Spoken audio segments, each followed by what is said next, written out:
Russia के शिक्षा नीति के बुनियादी दर्शन पर शोध करते हैं तो आप पाएंगे कि इसका उद्देश्य ऐसे सैनिक तथा कर्मचारी तैयार करना था जो हर आदेश का पालन करे और उनसे जो भी काम करने को कहा जाए वह बिना सोचे समझे चुपचाप कर दे। रशिया के तंत्र का लक्ष्य था बड़ी संख्या में कर्मचारियों का उत्पादन।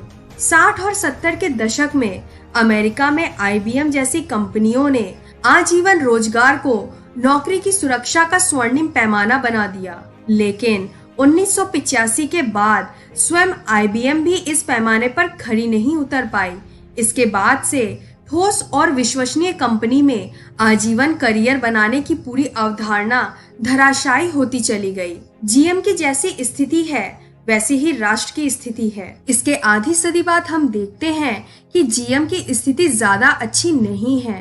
क्या इसका मतलब यह है कि अमेरिका का पतन भी तय है? नहीं, लेकिन एक चीज का पतन तय है, कंपनी की सुरक्षा के मिथक और 40 साल के पेंशन योजना का पतन। मैं यह नहीं कह रहा हूँ कि नौकरी करना बुरी चीज है, मैं सिर्फ यह कह रहा हूँ कि यह आमदनी कमाने का केवल एक तरीका है और यह एक ऐसा तरीका है जो बहुत ज्यादा सीमित है।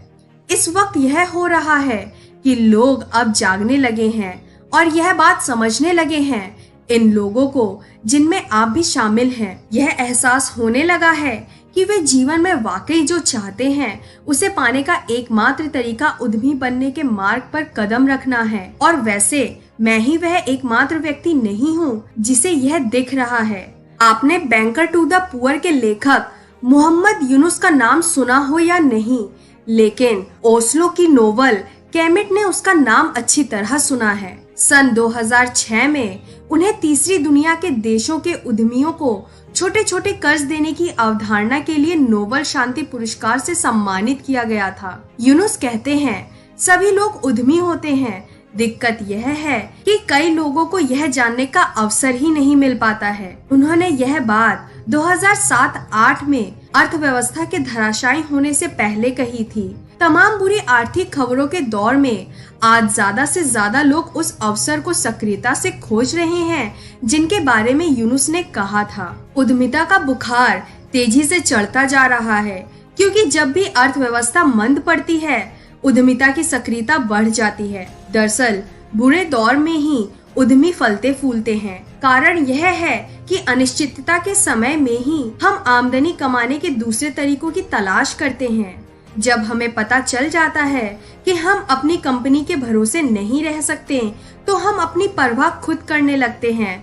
तभी हम यह सोचते हैं कि शायद यह अपने आरामदेह दायरे को तोड़ने और पैसे कमाने के लिए रचनात्मक होने का समय है। यूएस फेडरल रिजर्व के एक सर्वे से पता चलता है कि उद्यमियों की औसत घरेलू नेटवर्थ पारंपरिक कर्मचारियों के मुकाबले 5 गुना ज्यादा होती है। इसका अर्थ है कि इस बात की 5 गुना ज्यादा संभावना होती है कि इस मंदी से उद्यमियों को कोई नुकसान नहीं होगा, बल्कि इसके बाद वे पहले से भी ज्यादा सशक्त होंगे, क्योंकि उन्होंने अपनी खुद की शक्तिशाली अर्थव्यवस्था का निर्माण कर लिया है। एक हालिया सर्वे का निष्कर्ष था कि अधिकांश अमेरिकियों को यकीन है कि उद्यमिता ही वर्तमान आर्थिक संकट सुलझाने की एक कुंजी है। सर्वे के एग्जीक्यूटिव डायरेक्टर के अनुसार इतिहास ने बार बार दिखाया है कि नई कंपनियों और उद्यमियों की बदौलत ही कमजोर अर्थव्यवस्था सशक्त होती है। कोई मजाक नहीं, जो अधिकांश अमेरिकी इस बात पर यकीन करते हैं। आशा है कि वे अपने सोफे पर पसरना छोड़ देंगे और इस बारे में सचमुच कुछ करेंगे।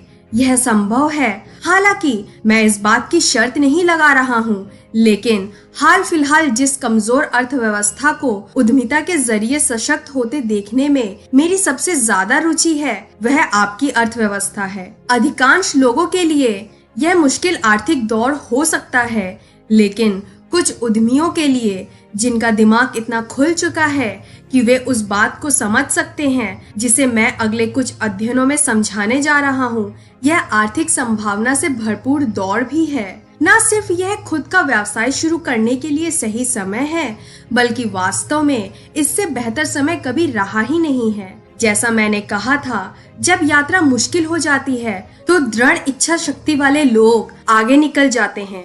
अगर यह सच है